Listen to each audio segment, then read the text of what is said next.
मुफ्त खाना खाने के चक्कर में बिना किसी सुरक्षा गारंटी के जंगल में खड़ी कर दी जाती है सरकारी बस।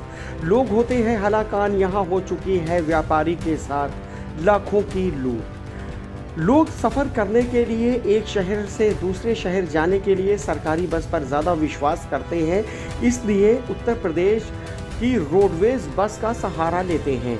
लेकिन लोगों को ये नहीं पता कि कौशाम्बी के कोकराझ इलाके में जब बस आती है तो जंगल में, वो चाहे रात का किसी भी समय का पहर हो, कोई भी समय हो, आधी रात हो या फिर आधी रात के बाद का समय हो, लेकिन रोडवेज बस वाले बस रोक देते हैं जंगल में और जंगल में आधा घंटा से लेकर 45 मिनट तक खड़ी कर देते हैं बस को।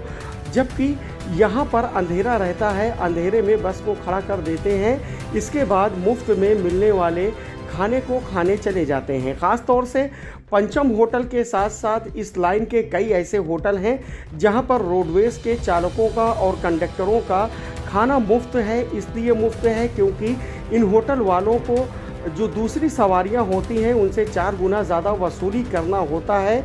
इसलिए इन होटल वालों ने रोडवेज वालों को लालच दे रखी है कि अगर वो अपनी बस को यहाँ ठहराएंगे तो उनका खाना मुफ्त हो जाएगा। और मुफ्त का हराम का खाना खाने के चक्कर में ये रोडवेज के चालक और उसके कंडक्टर रात में बस खड़ा कर देते हैं जंगल में। आधा घंटा से लेकर 45 मिनट तक यूँ ही खड़ी रहती है और इस बस में बैठे लोग, जो सवारियां होती हैं, हलाकान होती है, परेशान होती हैं। इनमें मरीज़ भी सफ़र करते हैं, महिलाएं होती हैं, बच्चे होते हैं, छोटे होते हैं, बड़े होते हैं और मरीज़ भी होते हैं। सब आधा घंटा से लेकर 45 मिनट तक गर्मी में परेशान रहते हैं और अज़ियत झेलते हैं, परेशानियां झेलते हैं। जबकि इस बस के चालक और कंडक्टर हराम की रोटी तोड़ते रहते हैं।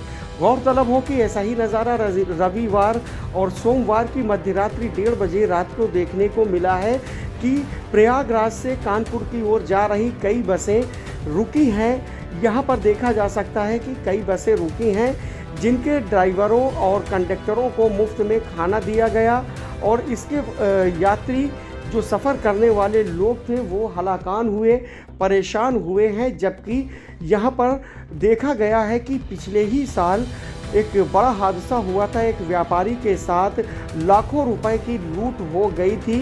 क्योंकि यहाँ पे सुरक्षा व्यवस्था की कोई गारंटी नहीं रहती, जंगल का इलाका है और अंधेरा रहता है।